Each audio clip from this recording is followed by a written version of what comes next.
Hello viewers, welcome to another section of my tutorial, and I have a problem in Norton's theorem, and this is to use Norton's theorem to find the current in the 2 ohm resistor connected between G and F in the circuit below.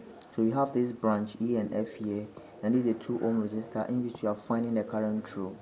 So to use the Norton's theorem, we are supposed to take the resistor out of the circuit and create a short circuit, and we will introduce a new current called the Norton's current on that short circuit. So let's see, you redraw the circuit, and after we will take the 2 ohm resistor out and replace it with IN.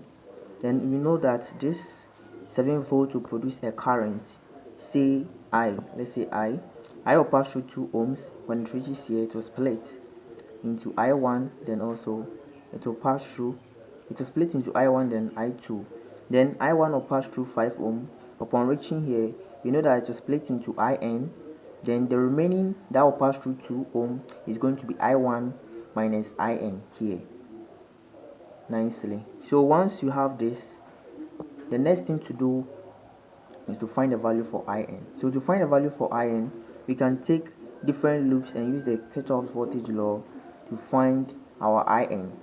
So taking our first loop, taking this loop, we are going to have,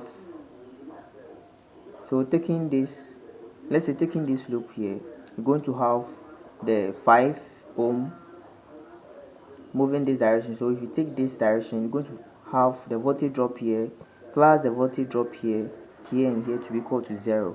That is the first equation. So you realize that the voltage drop across here will be 5 times I1, but here there is no resistor, so the voltage drop here is 0. Then here too, in the same direction, is positive, 2 times I1. The reason why the current through is I1 is that in a circuit, the current that will pass through this upper branch here will be the same current that will return through the lower branch here to the source. So the same current that will pass through here will be the same current passing through here. So from here, we move against this one as part of our loop. It will be minus 3 multiplying I2, and this will give us our resulting equation as equation 1. So to get a second equation, we can take the first loop. So taking the first loop, we are going to have 7 as our source. Then in this direction, the voltage drop across 2, then the voltage drop across 3. That is what we are having here. That gave us equation 2. Then to get equation 3 too, we take our last loop, and the last loop is going to be this place. So if you take this direction, we are going to have this source that is 10, then the only resistor is this, so the voltage drop across the resistor will be the only voltage drop in this loop.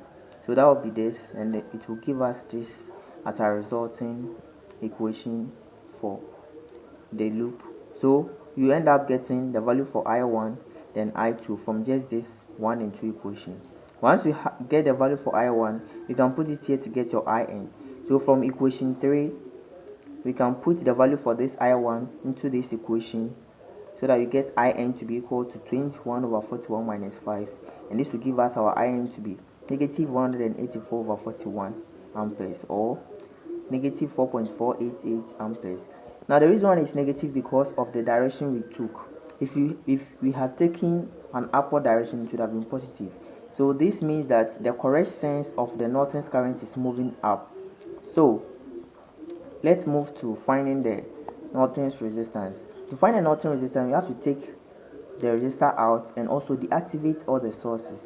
And if the source is a voltage source, you create a short circuit, but if it's a current source, you open circuit that part. So from here, we can see that our sources are voltage sources, so we just create a short circuit here, and put our RN here. From here, you can see that these 2 and 3 are in parallel. You find a parallel resistance because there is a node here, and when you traverse through their path, there is no other resistor. So that will give us this equivalent circuit, where here is the parallel combination of this, and this is also as it is here. So from here you can see that our 6 over 5 and 2 are in series. We combine them and we get this as our resulting circuit. From here, the 8.2 here is also in parallel with these 2 ohm, and finally we get our RN to be 82 over 51 ohm. So from here you draw our Norton's equivalent circuit, where the Norton's current is in parallel with the Norton's resistance, and also in parallel with the Norton's with the load resistor that you want to find the current through. So you introduce our I. This is what the question is demanding us to find, the current through the load resistor. And using current division, I is equal to Rn over RL plus Rn multiplied by the In. So from here, you substitute your values for In, which is the fraction. Normally use fraction. If you try to use the decimals, you may end up getting a rounded figure. So if you use the fraction, your final answer will be exact, or to be precise. So our answer for the current is negative 2 amperes. That's the current through a 2 ohm resistor in this branch EF. So from here, the negative means that the sense is opposite, but from your diagram, everything shows that it's correct. Thank you. This is the end of my video. Kindly share and subscribe.